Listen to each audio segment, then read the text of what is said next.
soucieux de déminer l'impact psychologique de mauvais chiffres qui vont être officiellement annoncés vers 18h, le Premier ministre a déjà prévenu, avec ce sens de l'euphémisme de ceux qui nous dirigent, qu'il ne serait pas bon. Nos confrères des Échos y vont plus carrément, et puisqu'il s'agit de chiffres, ils sortent directement qu'il y en aura 40 000 de plus. Vous l'avez fait ce matin sur votre site internet. Ben oui, oui.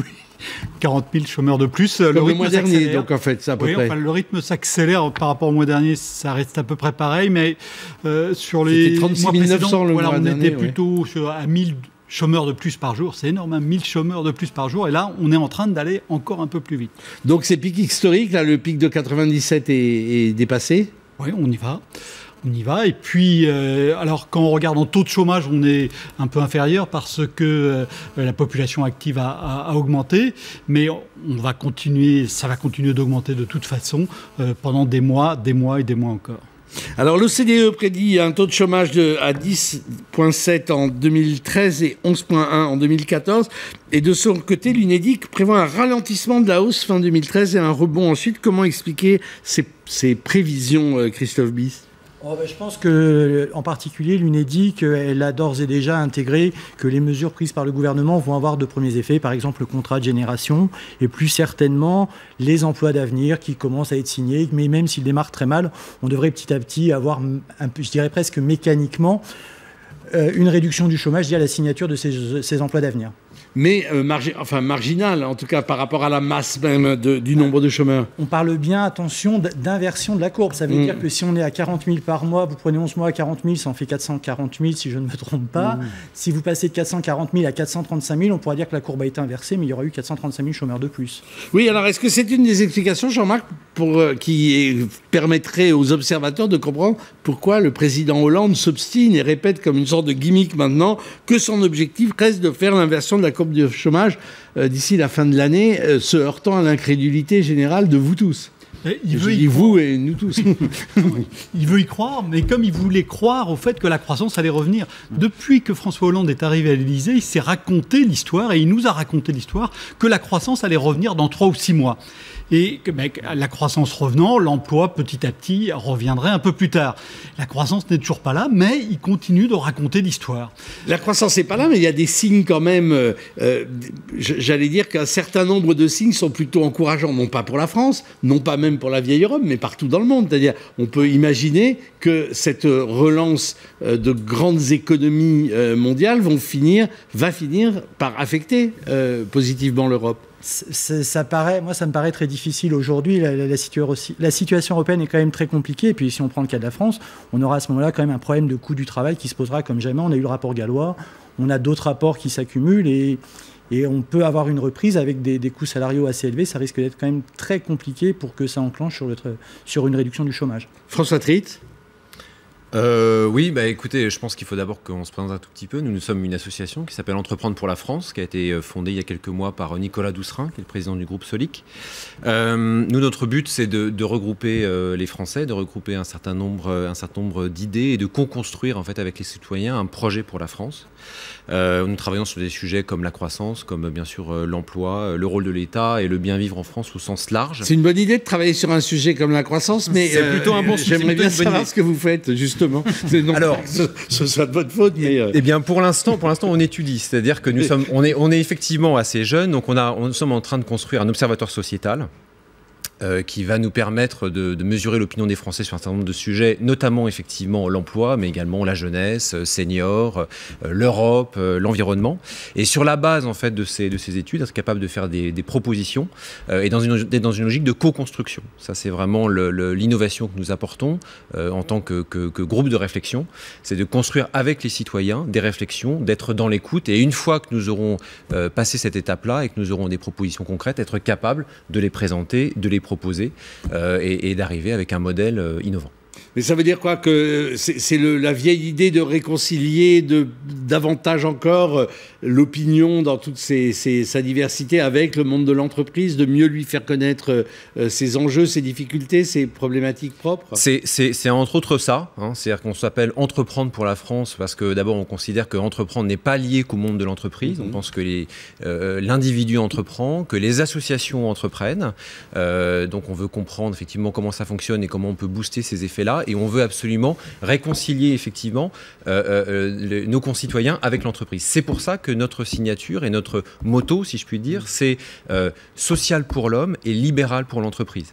En même temps, en période de hausse de chômage, Jean-Marc Vittori, on peut dire que l'opinion, elle n'est pas fâchée avec les entreprises. Il y a quand même beaucoup de chômeurs qui aimeraient en trouver une. C'est ça le problème. D'un côté, c'est vrai, mais de l'autre côté, il y a encore plein d'endroits où l'entreprise est encore mal vue. Et l'endroit où c'est le plus gênant, c'est évidemment l'école. Alors, en même temps, d'un côté, il y a plein de liens qui se font entre les écoles et les entreprises. Les choses ont quand même beaucoup évolué. Et c'est tant mieux. Mais il reste encore même une image globale qui est une image qui n'est pas bonne, qui n'est pas encore assez bonne. C'est vrai à l'école, c'est vrai au collège, c'est vrai aussi à l'université. Il y a là beaucoup de travail à faire encore. Ça nous permet de passer à Yves Inoukin, qui est le directeur général de l'Observatoire Opcalia et qui a été le maître d'œuvre d'une étude sur les questions de diversité dans les PME et que j'ai regardé de près et qui est assez passionnante parce que alors c'est à la fois un état des lieux et ça débouche sur quelques préconisations, hein. Il y a une sorte de mode d'emploi. Disons que il est difficile au quotidien dans les PME et encore davantage encore, si j'ai bien lu, dans les très petites entreprises, de rendre concret ce slogan la diversité c'est une force ou la diversité c'est une richesse. Déjà, vous me flattez, je ne suis pas directeur de l'Observatoire, je suis humblement directeur D'accord. de l'organisme paritaire collecteur agréé. Donc c'est une structure paritaire gérée par les partenaires sociaux qui est en charge de la formation professionnelle de nos adhérents. Derrière nos adhérents, c'est 100 000 entreprises adhérentes, 95% qui ont moins de 50 salariés et principalement 70% qui ont moins de 10 salariés. Et c'est vrai que quand on est sur le sujet de l'emploi tel qu'évoqué, il y a deux fronts sur lesquels on travaille ardemment. On a une pression, excusez-moi de l'expression, virile mais correcte sur tout ce qui est alternance. Donc en l'occurrence, depuis 3-4 ans, le chantier est fort dans notre structure paritaire. Et donc les partenaires sociaux ont à cœur de développer le contrat de professionnalisation, et on l'évoque aussi dans l'actualité, tout ce qui est contrat d'apprentissage. Après, on attend tous la croissance, c'est clair, mais en attendant, on nous demande tous de faire un maximum sur l'emploi. Alors je reprends vos propos. Soyons clairs, sans entreprise, pas d'emploi. Donc le sujet aujourd'hui, on a des difficultés parfois encore à recruter. Et c'est vrai que la notion de diversité peut être utile en la matière. Donc d'où l'idée de créer un observatoire de la diversité. Si je recorrige un peu le terme, c'est pas la diversité, c'est les diversités. Et là, on rentre dans le vif du sujet. Oui, les diversités. Alors, par exemple, il y a un tableau sur la discrimination selon le secteur d'activité, avec une réponse, je vais aller brièvement. Hein. Pensez-vous que votre entreprise est déjà connue des situations de discrimination sur l'un des critères suivants? Ce qui arrive tout de suite, et largement en tête, c'est l'âge. C'est-à-dire, c'est pas la diversité sociale, c'est pas l'orientation sexuelle, c'est pas l'opinion politique, c'est l'âge. Et ça correspond aussi à l'un des problèmes structurels de l'économie française, qui dégage très tôt ses seniors et qui n'arrive pas à faire rentrer assez tôt ses juniors dans le monde du travail avec une structure en double entonnoir, si j'ose dire. Sur les résultats de l'enquête, le premier sujet qui revient systématiquement sur la diversité, c'est l'âge. Les jeunes, ce que j'évoquais sur l'alternance, et les seniors, les plus de 50 ans. C'est le premier sujet dans les TPE-PME, donc grosso modo les 12 000 entreprises sur lesquelles on a travaillé et les 500 qui ont bien voulu répondre, c'est les jeunes et les 50 ans et plus. Du coup, ça légitime au moins intellectuellement, je ne dis pas après dans le dispositif, l'intuition de François Hollande. C'est-à-dire que dans les contrats de génération, cette façon de vouloir associer le senior aux jeunes en formation, il y a quelque chose qui, en tout cas, intuitivement, pointe du doigt l'un des verrous du marché du travail en France. Oui, intuitivement, ça semble être une bonne idée. Après, à mettre en place... Vous pensez que ça reste qu'une intuition, d'accord. Je pense surtout que dans les PME, c'est très compliqué à mettre en place parce que le chef d'entreprise, il n'a pas le temps. Il faut qu'il trouve un senior qui soit prêt à transmettre. Tout le monde ne veut pas transmettre. Ça, vous allez dans les PME industrielles, comme on le fait souvent à l'usine nouvelle. Tous les jours, vous voyez des types qui vous disent « Moi, j'ai pas envie de transmettre, c'est mon savoir. » Parce que le mec à qui on dit qu'il va transmettre, il se dit « Tiens, il y a peut-être un petit jeune qui va me prendre votre place. » Enfin, pas la vôtre, la sienne. Non, mais même dans les médias, ça arrive aussi, hein, ce genre d'interrogation. Rassurez-vous. C'est une des difficultés à mettre en place ce dispositif, notamment. Jean-Marc, c'est compliqué, quoi. Mais clairement, en France, hein, quand on compare la France avec d'autres pays, si on regarde sur les 25-50 ans, on a un taux d'activité qui est identique. C'est-à-dire on a la même proportion d'hommes et de femmes entre 25 et 50 ans au travail en France qu'en Allemagne, qu'en Italie, qu'au Royaume-Uni, qu'aux États-Unis. C'est en bas très, et en haut ça. En bas, hein, donc ça rejoint exactement ce que vous disiez sur les PME, mais c'est vrai à l'échelle de l'ensemble du pays. Les moins de 25 ans, ils ont beaucoup de mal à rentrer sur le marché du travail, et c'est pour ça qu'on fait toute une série de dispositifs pour les y aider. Et puis, au-delà de 50 ans, on sort très facilement et on a là beaucoup de mal à y revenir. Et c'est vraiment une spécificité française. Et alors, comment la comprendre? Est-ce que c'est une sorte d'accumulation, enfin de strate d'explication? On a des modèles qui permettent de comprendre? Pour moi, le cœur du problème, c'est que la France ne mobilise pas assez sa population pour le travail. Et donc là, ça irait dans le sens de... Et donc, comme elle ne la mobilise pas assez, il faut qu'il y ait finalement peu de gens qui travaillent pour que ça marche. C'est comme ça. Et donc, les gens les plus faciles à éliminer, c'est ceux qui ne sont pas encore rentrés dans le système, et donc les jeunes. Et donc, on les fait rentrer de plus en plus tard en les mettant dans des universités parking. Et puis ensuite, c'est de sortir les gens assez tôt du marché du travail. C'est ce qu'on fait en France, encore une fois, plus que pratiquement partout ailleurs. Avec un effet pervers positif, c'est que le taux de productivité des travailleurs français, du coup, est très bon. Oui, mais alors ça, il y a le... Mais il y a un effet pervers à ça. Il y a l'économiste Michel Godet qui a une très bonne image pour ça. Il dit, c'est comme si dans une classe, en France, vous faites courir les 20 meilleurs, et partout ailleurs, vous faites courir toute la classe. En France, on a évidemment des temps qui sont meilleurs, mais on fait courir les 20 meilleurs. On ne fait pas courir toute la classe, et donc on a beaucoup de gens qui sont sur le bord du marché du travail. Donc on partage effectivement tout à fait ça. Ce qu'on voit aussi, c'est que même si effectivement l'environnement est très négatif, les nouvelles sont pas bonnes, il faut quand même aussi avoir en tête qu'il y a 10 ans, l'Allemagne, c'était le grand malade de l'Europe, qu'ils en sont sortis parce qu'ils ont su faire les bons diagnostics et prendre les décisions courageuses qu'il faut les prendre pour sauver leur industrie et pour la développer. Donc on pense que là, il y a effectivement un certain nombre de choses et de décisions qui sont à prendre rapidement, et on pense qu'il y a également un sujet sur le digital, parce que si on regarde nos industries aujourd'hui, nos industries deviennent et sont de plus en plus influencées par le digital, ce qui est probablement un virage que notre pays n'a pas su prendre pour l'instant. Donc ça fera probablement partie de nos recommandations, et d'avoir un vrai plan sur la digitalisation de notre économie, la digitalisation de notre industrie, pour l'accélérer, ce qu'un certain nombre de pays ont su faire dans le passé, ce que nous n'avons pas encore réussi à faire. Yves Yonkin. Je vais compléter. C'est vrai que sur le chantier aujourd'hui, je suis assez positif ou optimiste. On a quand même des entreprises qui sont prêtes à jouer le jeu. C'est vrai que ça a été dit et bien dit. Elles sont prêtes à jouer le jeu sur les contrats de génération, bonne idée, bonne intuition, je dirais peu importe. Sur les emplois d'avenir, c'est des sujets sur lesquels notre cas est engagé. Après, soyons clairs, c'est ce qui a été dit.